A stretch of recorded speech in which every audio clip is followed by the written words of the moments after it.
নমস্কাৰ বন্ধুসকল, মই অভি স্বাগতম জনাইছোঁ মোৰ ইউটিউব চেনেল লাৰ্ণ উইথ অভিলৈ। আজি আমি বেলেগ বিষয়ৰ ওপৰত আলোচনা নকৰোঁ।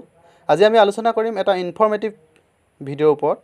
ভিডিঅ'টো হৈছে যে আপোনালোকে পৰীক্ষাৰ হললৈ যাওঁতে কি কি ডকুমেণ্ট নিব লাগিব বা কি কি নিব নালাগে বা কেনেকৈ আনচাৰ শ্বীট ফিল আপ কৰিব বা কেনেকুৱা আপোনালোকৰ পৰিস্থিতিৰ সন্মুখীন হ'ব, সেইকেইটাৰ ওপৰতে আজি আমি ডিছকাছ কৰিম। প্ৰথম আমি ডিছকাছ কৰিম যে আপোনালোকৰ এডমিটত দিয়া আছে চাগে, পৰীক্ষা দিবলৈ যাওঁতে আপোনালোকৰ নিজৰ যিটো এডমিট সেইটো পৰাপক্ষত কালাৰ জেৰক্স কৰি ল'ব। কালাৰ জেৰক্স কৰাৰ পাছত তাৰ লগত এটা আপোনালোকে আইডি প্ৰুফ নিব লাগিব। আইডি প্ৰুফটো পান কাৰ্ড হওক বা ভোটাৰ কাৰ্ড হওক, ড্ৰাইভিং লাইচেঞ্চ বা আধাৰ কাৰ্ড, যিকোনো এটা হ'লেও হ'ব, যিকোনো এটা লৈ যাব বা গোটেইকেইটাও লৈ যাব পাৰিব। কিন্তু আপোনালোকে এটা কথা মন কৰিব যে তাত যিমানখিনি আপোনালোকৰ এডমিটত ডকুমেণ্টৰ কথা দিয়া আছে সিমানখিনি ডকুমেণ্টহে নিব। এক্সট্ৰাকৈ নিব পাৰিব, কিন্তু আপোনালোকে বাহিৰত থৈ যাব লাগিব। আৰু কোনোবা এভাগত যদি আপোনালোকৰ বাহিৰত থৈ যোৱা বেগৰ পৰা যদি কেনেবাকৈ নাইকিয়া হৈ যায়, সেইটো তেওঁলোকৰ ৰিস্ক নাথাকিব। সেইকাৰণে আপোনালোকে পৰাপক্ষত যিখিনি দৰকাৰ কাগজ পত্ৰ সেইখিনিহে নিব। আৰু নেক্সট আমি আলোচনা কৰিম যে কি কি মিষ্টেক কৰিব নালাগিব।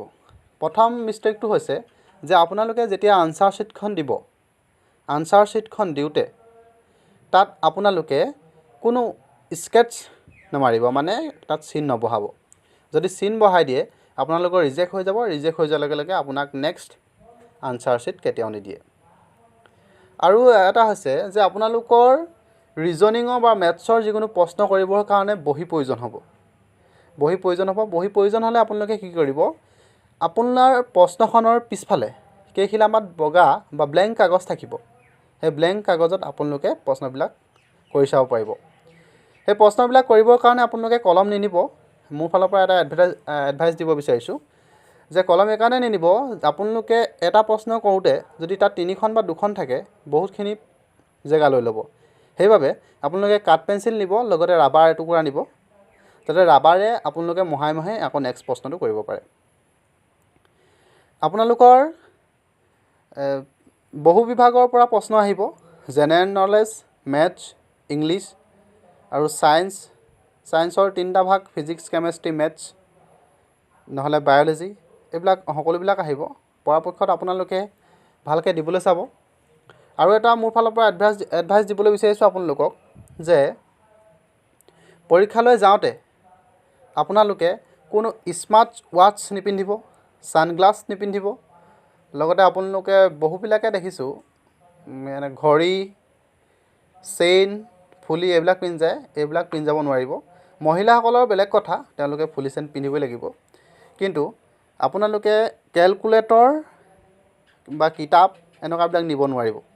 কাৰণ আজিকালি আপোনালোকে সকলোৱে গম পায় যে কিমান নকল কৰে। সেই নকলৰ কাৰণে এইবিলাক বন্ধ কৰি দিছে। আৰু এটা কথা মনত ৰাখিব যে পৰীক্ষা দিয়াৰ সময়ত যদি আপোনালোকৰ যিটো চিন দিব লাগে, সেই চিনটো যদি বেলেগ এটা ঘৰত দি পায়, সেইটো আপোনালোকৰ কাটি দিয়া হ'ব। শুদ্ধ হ'লেও সেই চিনটো কাটি দিয়া হ'ব। আজিলৈ ইমানেই। যদি ভিডিঅ'টো ভাল পালে লাইক কৰিব, কমেণ্ট কৰিব, শ্বেয়াৰ কৰিব আৰু ছাবস্ক্ৰাইব কৰিবলৈ নাপাহৰিব। থেংকছ ফৰ ৱাচিং।